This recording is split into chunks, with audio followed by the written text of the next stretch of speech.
Siamo noi, i campioni dell'Italia, siamo noi, siamo noi. Ok, je rigole. Bienvenue sur cette nouvelle vidéo, comment allez-vous? J'espère que vous allez tous bien, que vous êtes tous bel et bien en forme. Et aujourd'hui, on va en parler sur l'Inter, bien évidemment, de hier soir. Hier soir c'était 18h. Donc les amis, la grande victoire de l'Inter hier soir, une victoire énorme, une victoire incroyable, une victoire que je ne me l'attendais pas aussi large, on va dire ça comme ça, parce que finalement, quand on gagne un championnat, quand on est déjà gagnant d'un titre, bien évidemment les équipes d'habitude ne donnent plus à 100%, donc ils sont déjà à la tête ailleurs, etc., ils ont déjà fini, etc. Mais non, chez Antonio Conte, c'est pas le cas. Chez Antonio Conte, tu dois gagner, tu dois jouer comme si ce serait une finale de Champions League, et ça c'est très très bien. C'est aussi comme ça la mentalité qu'il faut avoir, même après d'avoir gagné un titre, exactement comme ça qu'il faut avoir. Alors hier, l'Inter, énormissime, rien à dire. Franchement, la prestation, ce qu'ils ont présenté hier, c'était incroyable, c'était hallucinant. Bien sûr, aussi les supporters hier, ils étaient hallucinants, eux aussi, incroyables, et rien à dire, je pense là-dessus.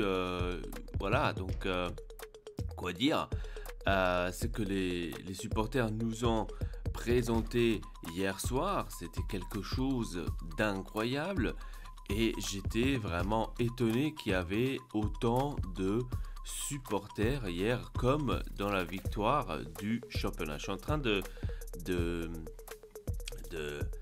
voir en fait l'image incroyable avec tous les supporters, que le bus y passe comme ça.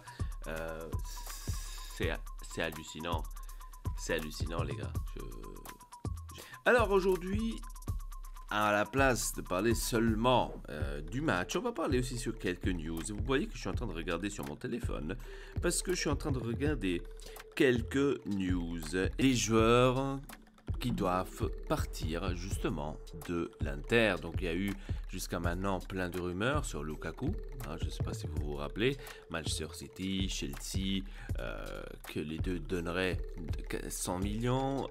Ensuite on a eu aussi la news, ça fait un peu de temps, Lautaro Martinez au Barça, que d'ailleurs il en avait parlé récemment, donc par rapport à ça, où il avait dit que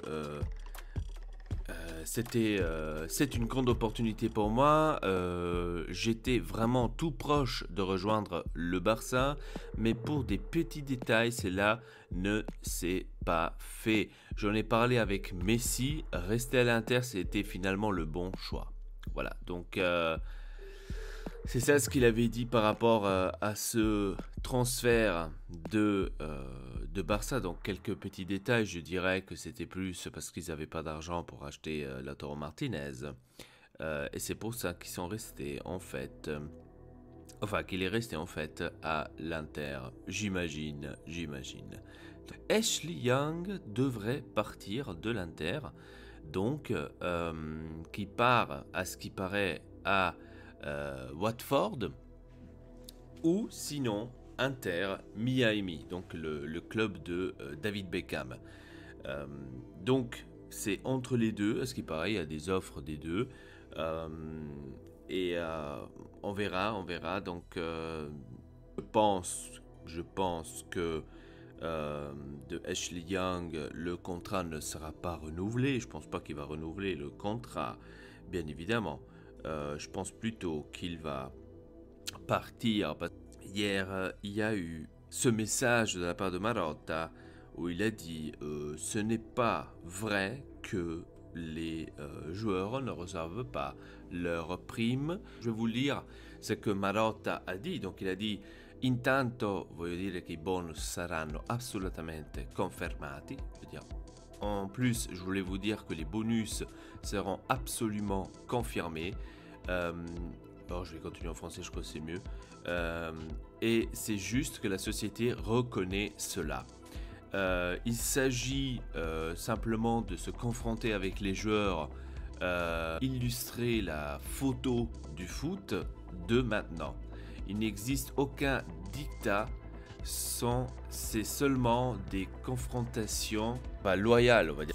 C'est tout. Après, il avait dit, c'est juste que quand l'équipe profite de ce moment, il n'y a aucune tension, je peux le dire clairement.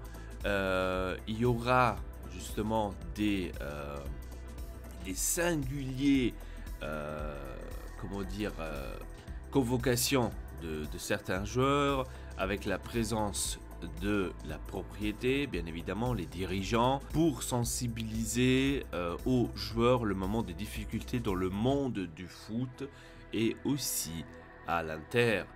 Voilà, donc il a, on va dire, plus ou moins dit qu'en fait il va appeler les joueurs un par un chez le président Zhang, j'imagine, qui vont leur expliquer que voilà, c'est un moment très difficile pour tout le monde, pas seulement pour l'Inter, et que il y a certaines choses qui ne peuvent pas se passer comme ils devaient. Maintenant, s'ils doivent diminuer leur salaire, et c'est comme ça. J'ai lu aussi ce matin qu'à ce qui paraît, même la Juventus, 5 joueurs vont devoir se réduire les salaires. Mais là, personne n'en parle. Là, personne n'en parle parce que c'est pas l'Inter, donc personne n'en parle. Alors, on va en parler maintenant sur les sanctions de la UEFA. Bien évidemment, sur les 9 clubs. Donc, je vais vous lire un article. L'UEFA a officialisé ce vendredi sur le soir les sanctions pour 9 clubs cofondateurs de la Super League: Arsenal, Milan, Chelsea, Atlético, l'Inter, Liverpool, Manchester City, Manchester United et Tottenham. Ils subiront une revenu de 5%, donc des revenus européens sur une saison. Ils devront aussi faire un don de 15 millions d'euros en faveur du développement du football, soit une somme de 1,6 million d'euros chacun, donc 15 millions pour les 9 ensemble, hein, pas pour chacun. Les 9 clubs vont rejoindre l'Association européenne des clubs ECA, qu'ils devraient quitter pour fonder la Super League et sont sous le coup d'une nouvelle sanction financière s'ils tentent de créer une nouvelle compétition dans le futur. En ce qui concerne la Juventus, le Real Madrid et le Barcelone, qui n'ont pas encore officiellement mis au terme au projet de la Super League, l'UEFA se réserve le droit de prendre des mesures qu'elle juge appropriées. Il y a encore un autre article sur Antonio Conte, qu'on va en parler. Champion d'Italie avec l'Inter, Antonio Conte est pourtant resté évasif sur son avenir à la tête des Nerazzurri pour la saison prochaine. Et si Antonio Conte faisait faux bond à l'Inter?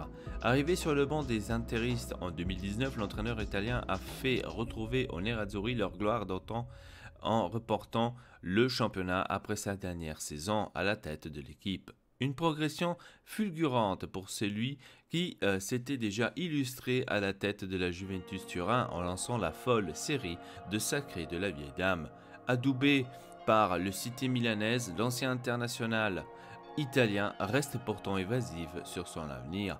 En effet, alors qu'on aurait pu imaginer enthousiaste à l'idée de prolonger son aventure, il est sous contrat jusqu'en 2022, il a tenu à monter de la prudence. Nous choisirons le meilleur destin pour l'Inter. Interrogé dans l'émission de Les Iene, le champion d'Italie en titre a répondu clairement: actuellement nous profitons des célébrations, puis nous nous réunirons et déciderons. Nous choisirons le meilleur destin pour l'Inter. Avant de se pencher sur le duel avec son futur concurrent, un certain José Mourinho, c'est une grande nouvelle pour tout le monde. Je lui souhaite le meilleur, sauf quand il joue contre l'Inter. C'est sûr qu'il y en a un grand respect entre nous. Voilà, donc vous savez qu'il y a eu quelques disputes entre les deux. En attendant, les duels entre l'Inter et la Rome permettent d'être électriques absolument la saison prochaine, si jamais Antonio Conte décide bien de rester en Italie. Donc je pense que là, ça va être une chose ou quelque chose niveau financier, je pense. Hein. Donc, comme il a dit, nous choisirons le meilleur destin pour l'Inter. Donc, c'est normal parce qu'en fait, probablement là-dessus, c'est plus basé ou ça va être plus basé. Ça va être plus basé sur niveau financier, tout simplement. Donc, qu'est-ce que je vais pouvoir recevoir comme paye? C'est peut-être la question d'Antonio Conte en général, je dirais. Donc, je pense que le problème est là-dessus, je dirais, que parce que sinon, autrement, j'arriverai pas à comprendre réellement le pourquoi est-ce qu'il dit ça. Mais il avait dit ça aussi l'année prochaine, vous vous rappelez, quand il avait dit ouais, le futur c'est pour l'Inter, etc. Donc on doit en parler. Donc l'année passée, il avait dit ça aussi. Donc c'est pas que maintenant il faut s'inquiéter. Je pense qu'il va prolonger à l'Inter parce que il aime cette sensation, il aime rester à l'Inter. Mais je pense qu'il va devoir se diminuer le salaire. Donc actuellement, il prend 13 millions l'année. Il faudrait peut-être, je pense, diminuer le salaire certainement entre 4 et 7 pour pouvoir déjà aider un tout petit peu le club, surtout dans cette situation actuelle qu'on a tout le monde, pas seulement l'Inter. Je tiens quand même à préciser parce qu'on dirait qu'il y a seulement l'Inter qui a ces problèmes-là financiers, mais c'est pas seulement l'Inter. Et donc ça, je tiens quand même à le dire. Voilà, donc c'était tout pour cette vidéo les amis, j'espère que vous a plu. Donc dites-moi dans les commentaires qu'est-ce que vous en pensez de tous ces news, ce qui se passe actuellement ici, donc en Italie, etc. à l'Inter. Donc, et la Super League, les sanctions, est-ce que vous trouvez que c'est juste d'avoir ces sanctions-là? Moi, personnellement, je trouve que les sanctions pour les 9 clubs, c'est exactement la même chose, le même système que la Super League. Parce que d'un côté, ils se sont plaints que la Super League est faite seulement pour ceux qui sont riches, pour ceux qui veulent gagner de l'argent, etc. Et la UEFA fait exactement pareil, la même chose. Donc, pour chacun, donc 1,6 million d'euros, donc qui reçoivent de leur partenaire, enfin de leur club, donc de la UEFA, donc de toute la durée de la saison, hein, comme si ça ne serait pas beaucoup, hein, franchement. Non, pas de la durée de la saison. Attends, là je suis en train de remuler le truc. Alors, ils doivent investir 15 millions dans le domaine football, donc 1,6 million chacun. Et encore plus de ça, les revenus 5% de toute la saison entière à la UEFA. Donc c'est pas style Super League ça, dites-le moi dans les commentaires en tous les cas, parce que là, moi je n'ai marre. Bref, sur ce, je vous dis à très bientôt pour une nouvelle vidéo. Abonnez-vous à la chaîne, on t'excelle pas, et à la prochaine. Triple peace.